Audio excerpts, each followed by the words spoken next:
In the novel Home Fire by Camila Shamsi, the author demonstrates that people choose to stand up or remain complicit against prejudice and oppression for varying reasons. If people perceive that the results associated with standing up against prejudice will allow their personal goals to be accomplished, which fall into the broad categories of helping oneself or helping others, then individuals will take a stand against prejudice, but if not, then they will continue to participate in it, which matters because people must fight against prejudice even if they are not sure of a favorable outcome for themselves, since taking a stand is better than continued oppression for a group, and ultimately taking a stand against prejudice will provide individual and societal growth, which is entirely necessary because the whole point of society is to get better and better and to allow the citizens to live their best possible lives. Let's start by taking the example of Nicholas Smith, a man who grew up in La Grande, Oregon during the Civil Rights era. As a white youth, he witnessed a young black child get hit by a car and no one go to help him.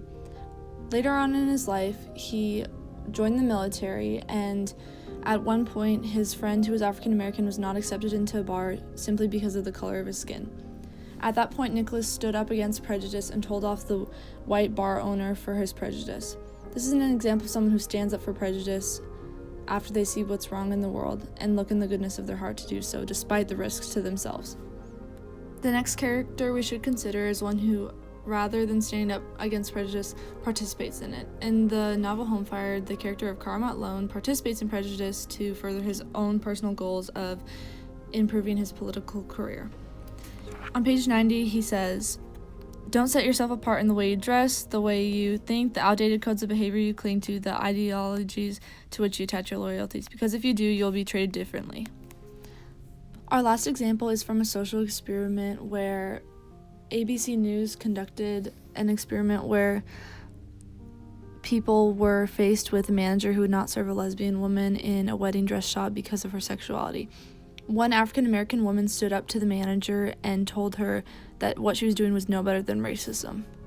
When faced with prejudice, Nicholas decided to stand up against it, and I believe that he did so because his motivation in life was to help others, first and foremost. He wasn't a selfish person. He was someone who truly believed in doing the best he could to help others, and this is exemplified in him joining the army and standing up for others as he got older and older and realized that he should do something with the ability he had in life to make life better for others and to make our society better as a whole.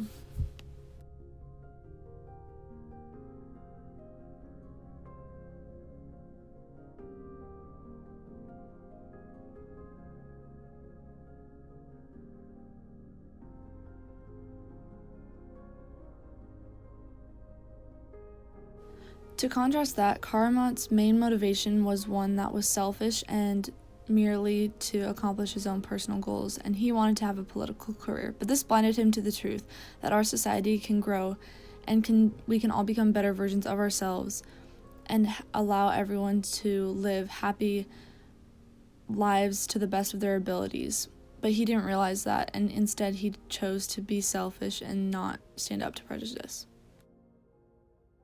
And as for the African American woman who stood up to the manager who was being prejudiced towards the lesbian woman who wanted a wedding gown, she stood up because her main motivation in life fell into the category of helping others.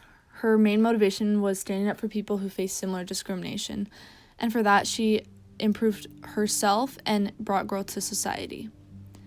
This all goes to prove that we can grow as a society if we stand up against prejudice, because doing so allows us all to become the best versions of ourselves that we can be. And when we allow everyone to have equal opportunities to demonstrate their talents and contribute to society, we bring about a more beautiful and developed society. And isn't that the entire point of society? To become a better version every day and to allow its citizens to live their best possible lives?